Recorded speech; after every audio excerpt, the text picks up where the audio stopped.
Eu queria que elas levassem 1 quilo de alegria, 1 quilo de bom humor, 1 quilo de felicidade. Eu queria que quando ela estivesse comendo o tomate, ela lembrasse daquele momento mágico em que ela o adquiriu. Quantos de nós, passando na frente de uma loja, a gente vê uma mercadoria bonita que nós queríamos ter, você entra, é mal recebido pelo vendedor, o que que você faz? Vira as costas e vai embora, por melhor que seja a mercadoria. Isto ocorre porque nós humanos, nós não fomos programados para procurar apenas os bens materiais. Nós procuramos algo a mais na vida. Nós procuramos algo que dê sentido à nossa vida. Nós procuramos algo que alegre a nossa alma. E tudo o que eu tentava fazer com aquele sorriso era preencher essa necessidade dos meus fregueses. É por isso que nunca mais me faltou freguês, seja para comprar as minhas mercadorias que vendia na rua, seja para engraxar os sapatos. Mas a alegria e o bom humor não se resume apenas a esses 2 ramos das atividades humanas. Na verdade, tudo que venhamos a fazer, seja no nosso relacionamento dentro de sala de aula, seja no nosso relacionamento com os nossos professores, com os nossos colegas, ou com a nossa família, com os nossos parentes, é o bom humor, é a alegria que abre novos caminhos para nós. Eu lembro que quando eu cheguei com o meu primeiro dinheirinho em casa, junto com 1 quilo de sal, e dei para minha mãe, ela pega o sal, olha para mim e começa a chorar, dizendo: mas meu filho, você é apenas uma criança. Olhei para minha mãe, abracei-a e pedi para que ela não chorasse, porque eu faria do meu trabalho a minha oração e a minha diversão. E queria compartilhar com os senhores, porque acho que este foi um dos principais segredos, uma das principais sacadas que carrego na minha bagagem. Jamais fiz do trabalho um ato de tristeza, um ato que pudesse me trazer alguma angústia. Ao contrário, sempre procurei fazer dele a minha diversão. E meus queridos, quanto curti a carrocinha que puxava vendendo frutas e verduras na rua. Quanto curti as minhas caixas de engraxate. Quanto foi bom para mim e quantas lições aprendi exercendo os trabalhos simples e os trabalhos humildes. E foi neles que eu fui procurar e tirar as habilidades e competências para exercer trabalhos complexos. Quando um dia eu saí vendendo frango e cabide, frango vivo mesmo, frango caipira, 2 frangos no ombro e 1 dúzia de cabides no outro, cabide onde penduramos roupas, né? Estava passando em frente de uma das casas mais influentes daquela cidadezinha. A menina da minha idade saindo, olha para a mãe e diz: mãe, que coisa feia aquele menino vendendo frango e cabide. Aquilo queimou a minha alma. Andei 2 quadras, coloquei a mercadoria no chão e comecei a chorar. Devia mesmo estar parecendo ridículo vendendo 2 coisas tão distintas na escala da necessidade humana.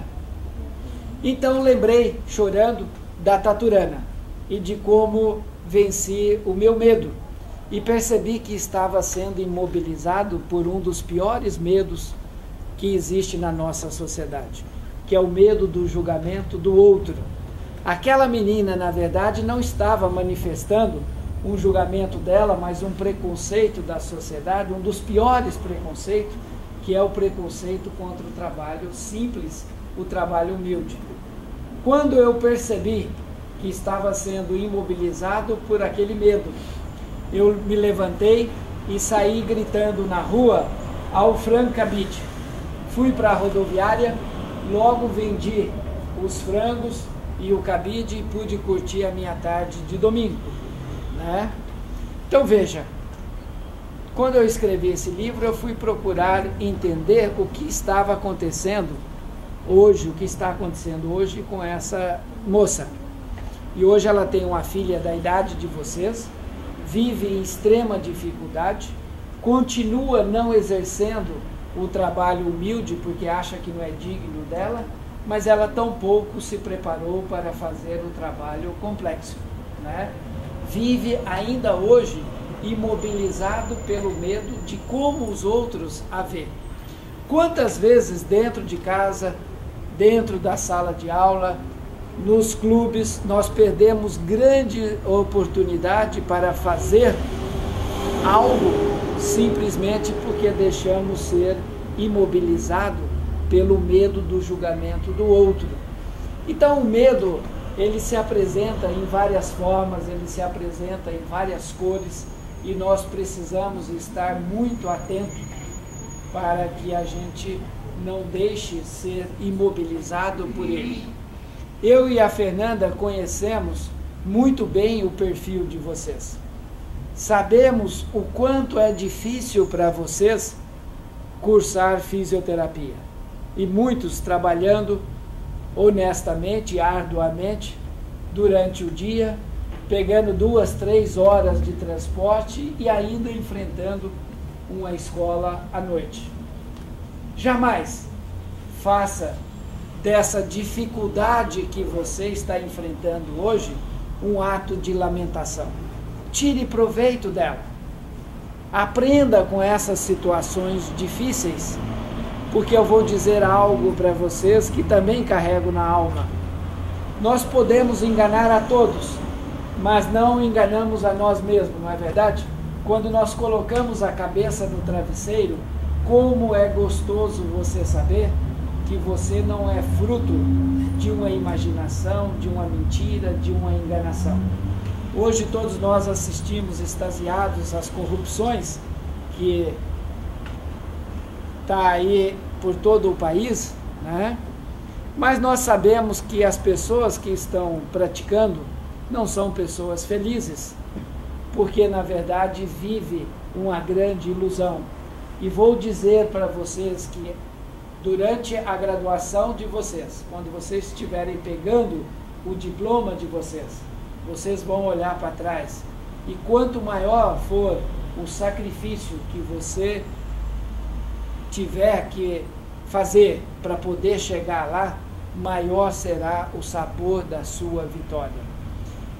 Quanto maior forem as barreiras que você tiver que cruzar, maior será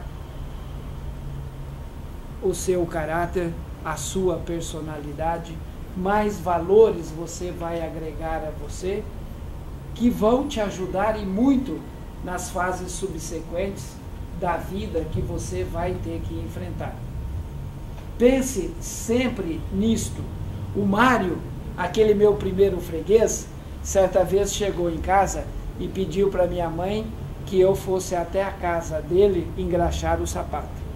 Eu não entendi porque o sapato marrom de Mário ainda trazia um brilho da última engraxada. Mas não poderia jamais dizer não ao meu fiel primeiro freguês. E lá fui com Mário. Quando eu cheguei na casa de Mário, Mário não tinha casa. Ele morava num cubículo de um pensionato, no fundo. Quando entro naquele cubículo, ele levanta o colchão e pega 2 dúzias de cartas. Eram cartas de sua amada. Mário não sabia ler e nem escrever.